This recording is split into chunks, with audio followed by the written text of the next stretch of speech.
नवादा जनचेतना महासम्मेलन में बिहार कांग्रेस के अध्यक्ष अखिलेश सिंह नवादा पहुंचे। नवादा के ITI मैदान में उन्होंने एक सभा को संबोधित किया। सभा में उन्होंने कहा कि अगर देश को बचाना है तो भाजपा को भगाना है। उन्होंने आगे कहा कि 2014 और 2019 में प्रधानमंत्री ने कहा था कि 2 करोड़ नौकरी देंगे, काला धन वापस लाएंगे, लेकिन यह सब नहीं हुआ। उन्होंने धोखा देकर जनता को भ्रम में रखा और उनकी सरकार बनने के बाद यह कुछ नहीं हुआ। उन्होंने आगे कहा कि भाजपा हिंदू और मुस्लिम को लड़ाकर सिर्फ अपना वोट बैंक बनाना चाहती है। कांग्रेस अध्यक्ष ने आगे कहा कि बिहार के प्रथम मुख्यमंत्री श्री बाबू की जन्मस्थली है। उन्होंने आगे भाजपा पर कटाक्ष किया कि भाजपा के लोग हिंदू मुस्लिम धर्म के नाम पर, जाति के नाम पर लड़ना चाहते हैं, यह सभी बंद होना चाहिए। उन्होंने आगे कहा कि यह श्री बाबू की जन्मस्थली है। उन्होंने आगे कहा कि बिहार में नवादा के वारिस अलीगंज में चीनी मिल था, गया में चीनी मिल था। पूरे बिहार में 27% चीनी बनाया जाता था, लेकिन आज सारे चीनी मिल के चिमनी से धुआं निकलना बंद हो गया। नहीं कहता, लेकिन जब मैं बड़ा हुआ उस समय कांग्रेस पार्टी की हुकूमत थी। मैं जब तक पढ़ाई लिखाई विश्वविद्यालय में कर रहा था तब भी कांग्रेस पार्टी की हुकूमत थी। फिदा हुसैन साहब का पोता यहाँ कामरान बैठा हुआ है, हम लोग एक जगह के रहने वाले हैं। और जिस तरह की विकट स्थिति भारतीय जनता पार्टी के शासन में पैदा हुआ, एक दूसरे पर विश्वास खत्म हो गया।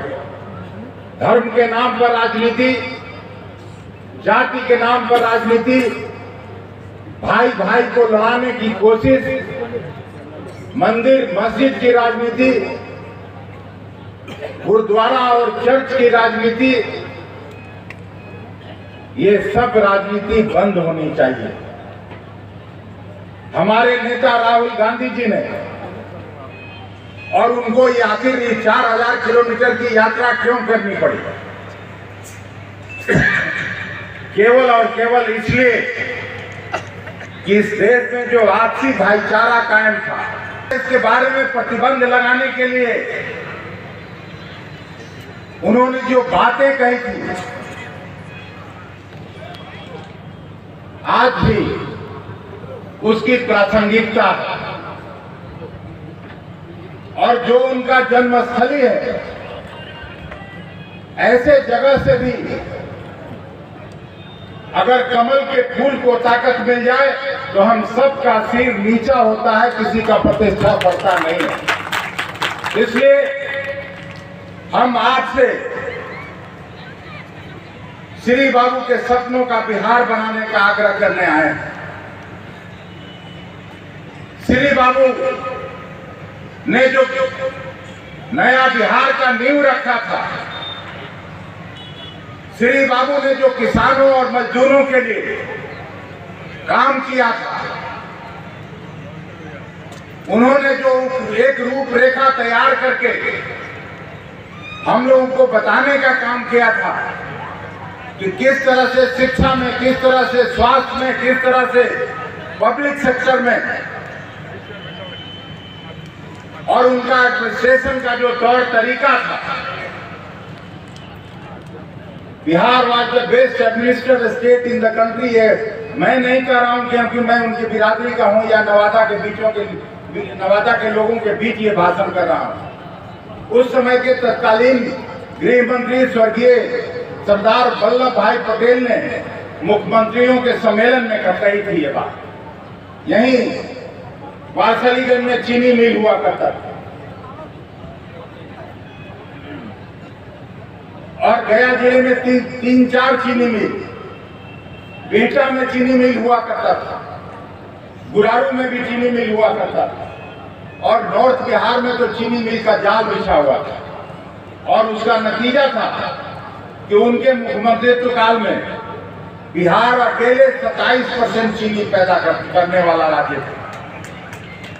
आज आप सभी जानते हैं, मैं कोई शिकायती लहजे में नहीं कह रहा हूं, लेकिन प्रायः सभी चीनी मिल के चिमनी से धुआं निकलना बंद हो गया।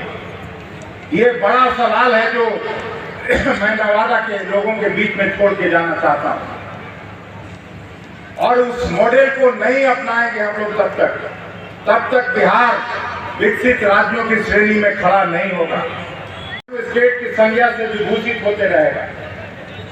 अगर विकसित राज्यों की श्रेणी में बिहार को खड़ा होना है तो नवादा के लोगों से मैं आगे आने की अपील करता हूं। ये कांग्रेस की परंपरागत भूमि रही है, आप कांग्रेस को अपना ताकत और आशीर्वाद देने का काम करिए।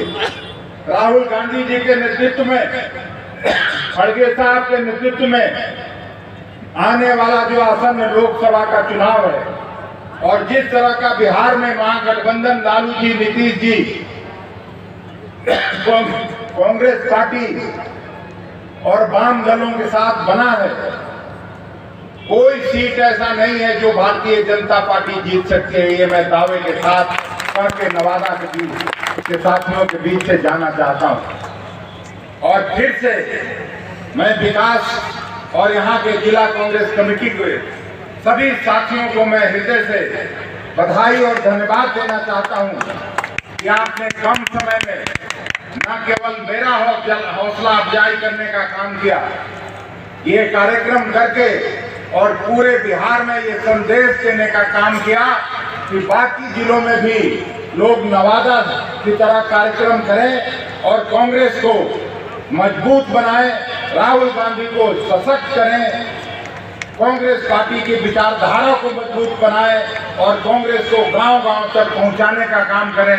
इन्हीं चंद बातों के साथ मैं आप सबों से मिलने का अवसर पाकर और अपनी आशाओं को व्यक्त करने का मौका पाकर आपका धन्यवाद करता हूं। बहुत बहुत धन्यवाद।